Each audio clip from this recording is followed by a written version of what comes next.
folks, I'm Wes, your craft beer geek. I got another craft beer review for you today. Today's beer is a collaboration beer between Schmaltz Brewing out of New York and Terrapin Brewing out of Georgia. This is a reunion ale that they brew every year to benefit bone cancer research. They brew a different beer each year, and this year's beer is a Dark Imperial Ale brewed with cocoa nibs, vanilla, and chili pepper. So, kind of an interesting sounding beer. I don't know quite how to classify this. Sort of like an importer with a little bit of extra stuff added to it. So, wasn't sure what kind of glass to put this in, but the glasses on the front of the bottle look exactly like this. So I'll go ahead and put it in that.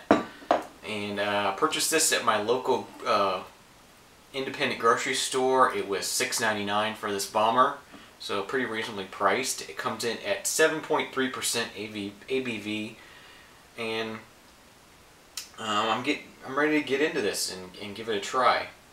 So I always like porters, and this has vanilla beans and cocoa nibs and stuff in it. So it sounds interesting.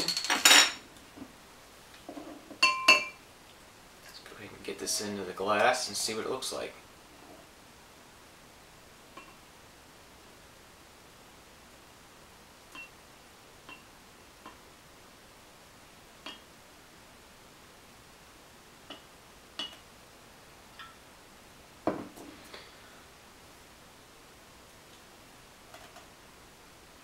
Okay, so this is quite carbonated, it seems. Like I said, we got a very strong head on. There's lots and lots of bubbles in here.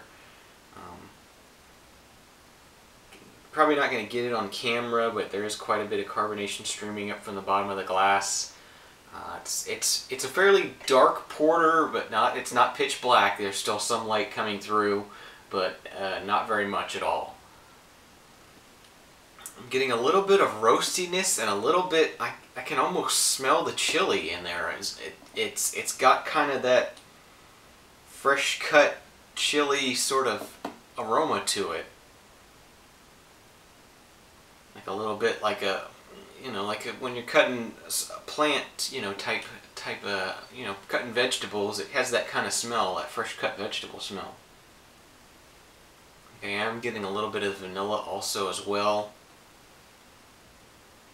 It's got a very, very strong, foamy, rich looking head that wants to stay around. It's quite nice. So I'm ready to go ahead and give this a taste and let you know what I think of it.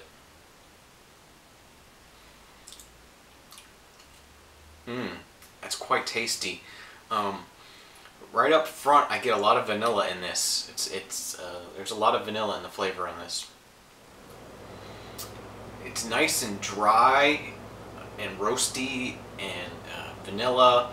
Get a little bit of pepper at the end. I'm sure as I get further along, the pepper's going to come in more, I think. But it's really nice so far. I'm really enjoying this. I haven't talked much about the mouthfeel on this. It's got a nice sort of medium mouthfeel. It's not like a really heavy stout or anything. It's sort of just a medium, nice standard porter mouthfeel to it. I am starting to get a little bit more of the pepper in this. It's not really burning my mouth, but there's a little bit of that tingly sensation to it. I do really appreciate that this is nice and dry. I'm not getting a whole lot of cocoa in there. It's sort of like very muted. But I'm sure it does add a little bit of complexity to this beer. There is a lot of flavor going on here, so I'm sure it's adding some to the complexity of the beer. And this is a really nice beer, though. There's not really any kind of off flavors that I'm tasting, any kind of thing that just like sort of sets me off from this. No kind of booziness or anything like that, or no kind of weird flavors. It's really good. So as we're getting down near the end of this, it's pretty interesting porter. Like I said, quite a complex flavor going on there. You got the vanilla, you got the chili, you got a little bit of the cocoa nibs in there, and it's nice and a roasty, dry, nice porter, nice mouthfeel. I'm gonna go ahead and give this an 8 out of 10. I like it a lot. It's pretty good. You know, not sure I would buy it again because I'm always into trying new things, but I do recommend that you at least give it a try once.